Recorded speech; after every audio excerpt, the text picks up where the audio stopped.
नमस्कार दोस्तों, स्वागत है आपका उड़ान विद प्रदीप सिंह चैनल पर। आज हम बात करेंगे बिहार की राजनीति के उस नए चेहरे की जिसने पूरे राज्य में हलचल मचा दी। आइए जानते हैं पूरा मामला क्या है। हम चर्चा करेंगे प्रशांत किशोर आखिरकार कैसे बिहार के हीरो बन गए और क्यों उनके उभार से मोदी और अमित शाह तक की नींद उड़ गई। चलिए शुरुआत से समझते हैं। बिहार की राजनीति हमेशा से राष्ट्रीय स्तर पर चर्चा में रहती आई।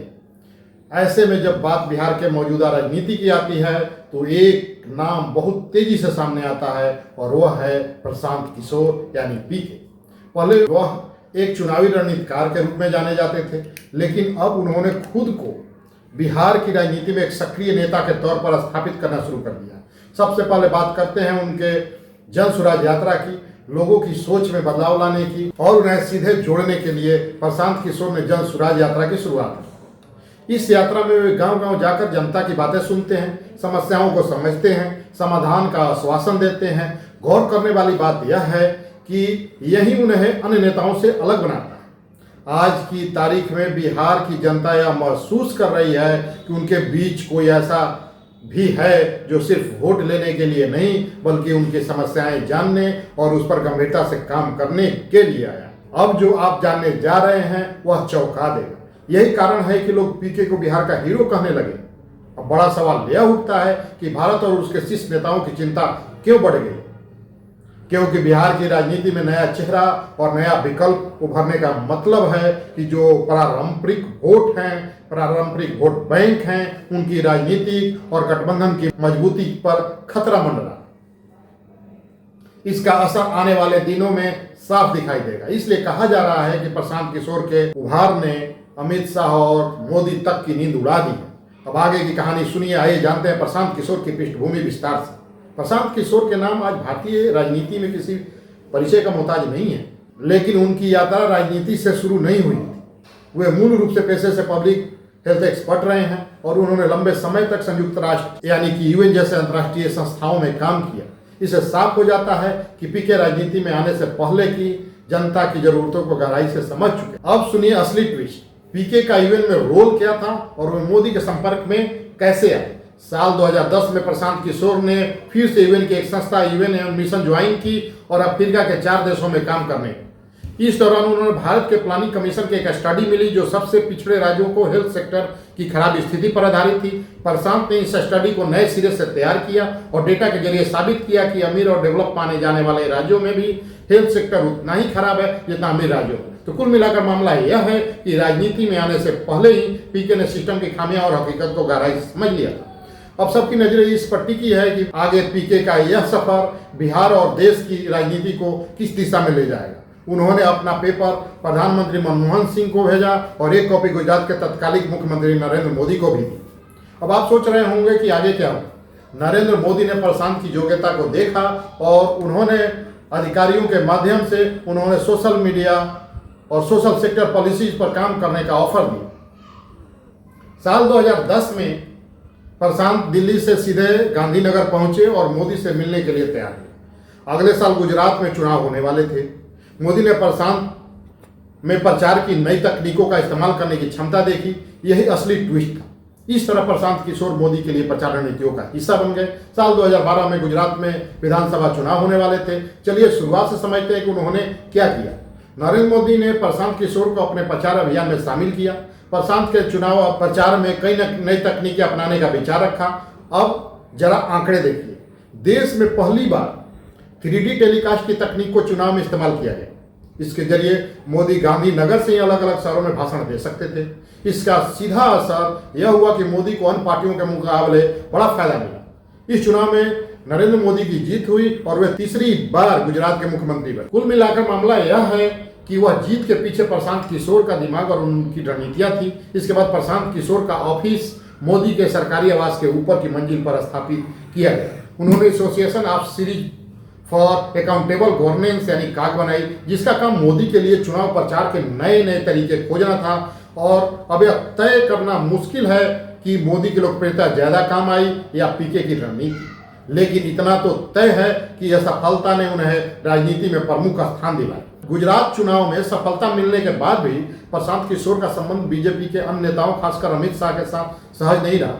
यहीं से मामला और भी दिलचस्प हो जाता है। लोकसभा चुनाव 2014 के बाद मोदी की जीत के बावजूद प्रशांत को दिल्ली में कोई बड़ी जिम्मेदारी नहीं दी गई। प्रशांत में Indian People's Action Committee I-PAC बनाई गई, जिसका उद्देश्य विकास और इंफ्रास्ट्रक्चर से जुड़े प्रोजेक्ट के लिए प्रधानमंत्री को सीधे रिपोर्ट करना। गौर करने वाली बात यह है कि इससे उन्हें मोदी से सीधा संपर्क मिला, लेकिन अमित शाह और बीजेपी के कुछ नेताओं को यह पसंद नहीं आया। उन्हें लगा कि प्रशांत एक पैरेलल पावर सेंटर बनते जा रहे हैं। कुछ महीनों बाद प्रशांत ने महसूस किया कि उनकी उम्मीदों के मुताबिक उन्हें अधिकार नहीं मिल रहे। वे प्राइवेट बातचीत में कहने लगे कि मोदी, उनकी सरकार उनके योगदान की कद्र नहीं कर रही है। अब बड़ा सवाल यह उठता है कि ऐसे में पीके का अगला कदम क्या होगा। इस स्थिति के चलते प्रशांत किशोर और अमित शाह के बीच राइवलरी शुरू हो गई।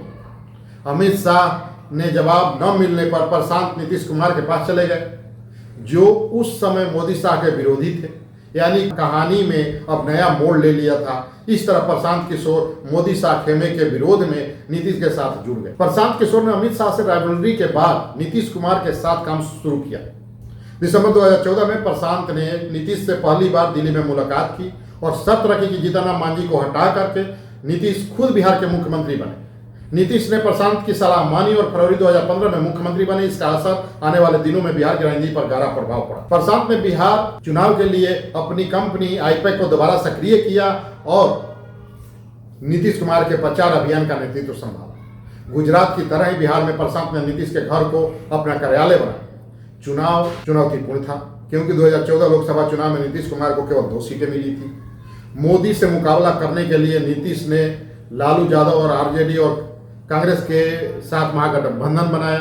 अब सुनिए असली ट्विस्ट। प्रशांत किशोर ने गठबंधन के सुचारू संचालन में महत्वपूर्ण भूमिका निभाई। लालू और नीतीश के बीच मैसेंजर का काम किया और सीधे बंटवारे जैसे रणनीतियों में योगदान दिया। 2015 के बिहार लोकसभा चुनाव में महागठबंधन ने शानदार जीत हासिल की। नीतीश कुमार की जीत के हीरो प्रशांत किशोर थे। इस जीत ने अमित शाह की रणनीति को झटका दे दिया। इसके बाद जनवरी 2016 में नीतीश ने प्रशांत को अपना एडवाइजर नियुक्त किया, कैबिनेट रैंक प्रदान की। प्रशांत अब बिहार विकास मिशन और चुनावी रणनीतिकार दोनों में सक्रिय रहे। तो कुल मिलाकर मामला यही है कि बिहार की राजनीति में प्रशांत किशोर की पहचान अब पक्की हो चुकी थी।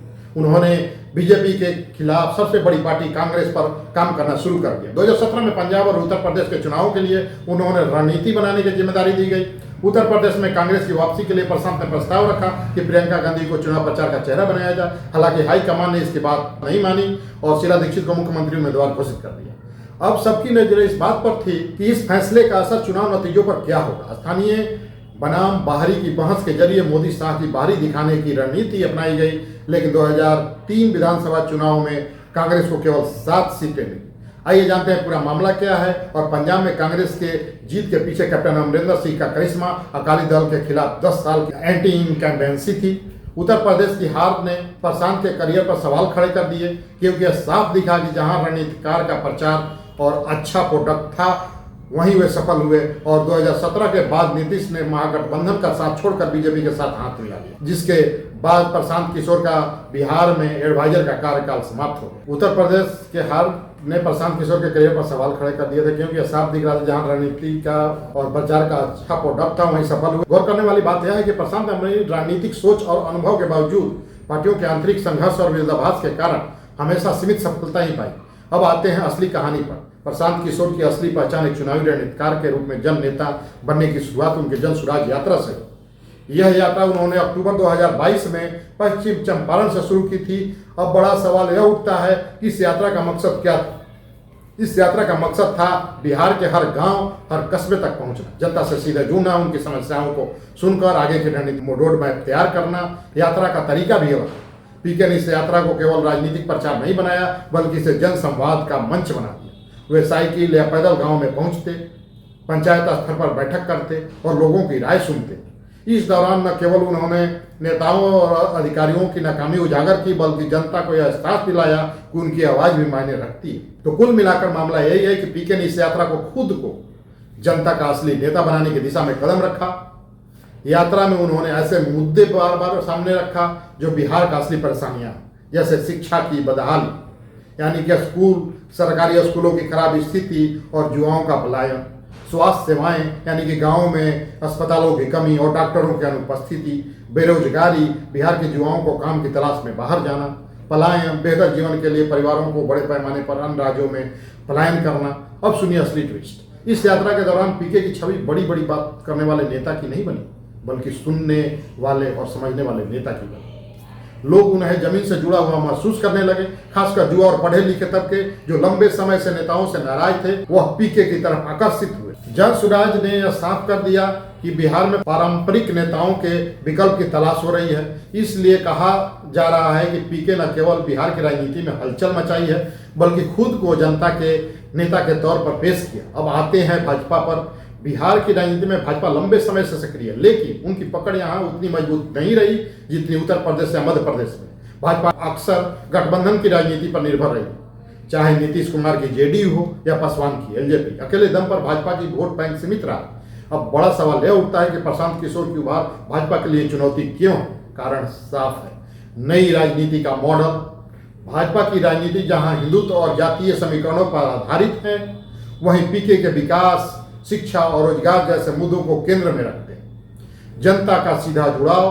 भाजपा के बड़े बड़े नेता भाषण देते हैं, जबकि पीके गांव गांव घूमकर जनता की बातें सुनते हैं। जातीय समीकरणों पर भी असर पड़ा है। पीके खुद को किसी जाति विशेष का नेता नहीं बताते, बल्कि सभी वर्गों का प्रतिनिधि बनने का दावा करते हैं। गठबंधन की राजनीति में चुनौती बहुत बड़ी मुद्दा। अगर पीके का जनाधार बढ़ता है तो भाजपा की पारंपरिक रणनीति कमजोर होगी।